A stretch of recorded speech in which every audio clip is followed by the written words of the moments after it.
Hello everyone, चला तर मग आज बघणार आहे आपण गावरान चण्याची अशी उसळ जी मंदिरामध्ये किंवा पालखीमध्ये किंवा मिरवणुकीमध्ये प्रसादाच्या स्वरूपात मिळते, जी चव खूप सुंदर राहते।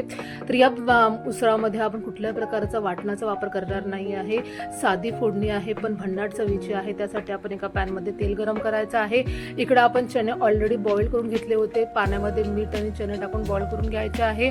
चणे आणि पाणी आपल्याला वेगवेगळं करून घ्यायचं आहे। इकडे आपलं तेल पण तापलं होतं, त्यामध्ये आपल्याला जिरं मोहरी टाकायचं आहे आणि खडे मसाल्यामध्ये फक्त आपण तेजपातचा वापर केलेला आहे आणि त्यामध्ये आता बारीक बारीक पातळ लांब लांब कट केलेला कांदा टाकायचा आहे। याला छान आपल्याला शिजवून घ्यायचा आहे, कांदा नरम करून घ्यायचा आहे। एकदा तुम्ही या पद्धतीची उसळ नक्की ट्राय करून बघा, खूप स्वादिष्ट लागते। कुठल्याही प्रकारचा आपल्याला वाटणं करायचं नाही आहे, बिलकुल हामाढामा नाही आहे, सरळ फोडणी आहे, फक्त करायची पद्धती आहे जी वेगळी आहे। तर याला आपल्याला शिजवून घ्यायचं आहे, कांद्याला नरम करून घ्यायचा आहे। कांदा व्यवस्थित नरम झाला की त्यामध्ये आपल्याला ठेचलेला लसूण टाकायचा आहे, बारीक कुटलेला नाही टाकायचा की खुडलेला टाकायचा नाही आहे, फक्त लसूण आपल्याला घ्यायचा आहे, त्याला आपल्याला ठेचून घ्यायचा आहे बस। आता टमाटर टाकायचा आहे, आपल्याला बॉइल्ड चणा टाकायचा आहे, त्याला तेलामध्ये छान परतून घ्यायचा आहे। आता यामध्ये टाकायचा आहे आपल्याला लांब लांब कट केलेला टोमॅटो। अशा पद्धतीचे एकदा तुम्ही चण्याची उसळ जे आहे ते फोडणी घालून पहा, खूप स्वादिष्ट लागते, याची चव वेगळीच आहे बघा। आता आपल्याला टोमॅटो शिजवपर्यंत नरम होईपर्यंत छान सगळे इन्ग्रेडियंट छान शिजवून घ्यायचे आहे। आपल्याला एकदम वेगळी फोडणी आहे या चण्याच्या उसळाची। आता आपल्याला झाकण ठेवायचं आहे, वाफ काढायचा आहे, टोमॅटो नरम करून घ्यायचा आहे। बघा छान टोमॅटो नरम झालेला आहे। आता यामध्ये आपल्याला मसाले टाकायचे आहे, तर मसाल्यामध्ये मी घेतला आहे तिखट, हळद, धनापूड, गरम मसाला, मीठ आणि सोबत घेतलेला आहे मी चना मसाला।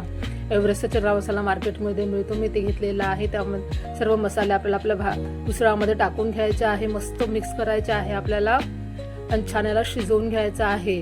आता यामध्ये आपल्याला पाणी टाकायचं आहे। तर आपण जे बॉईल केलेले चणे होते, ज्या पाण्यामध्ये आपण चणे बॉईल केले होते, वेगळे काढून ठेवले होते, आपण त्याच पाण्याचा वापर करणार आहे, कारण ते पाणी गरमही असेल, त्यामध्ये मिठाचं प्रमाणही असते आणि याने स्वाद खूप वाढतो। हे पाणी स्किप म्हणजे फेकून द्यायचं नाही आहे, हे पाणी आपल्याला चण्याच्या उसळामध्ये टाकायचे आहे। आता थोडंसं पाणी टाकायचं आहे, नंतर आपण याला परत शिजवून घेऊ, परत ते पाणी टाकायचं आहे। याला छानपैकी तेल सुटोपर्यंत मस्त याला शिजवायचं आहे। मग कलर किती सुरेख आलेला आहे, आणखी मी थोडंसं पाणी टाकलं होतं। आता यामध्ये टाकायचं आहे मस्तपैकी लांब लांब कट केलेल्या हिरव्या मिरच्या आणि कोथिंबीर,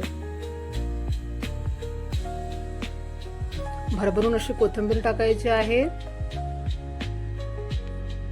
छान आपल्याला फिरवून घ्यायचं आहे, परतून घ्यायचं आहे।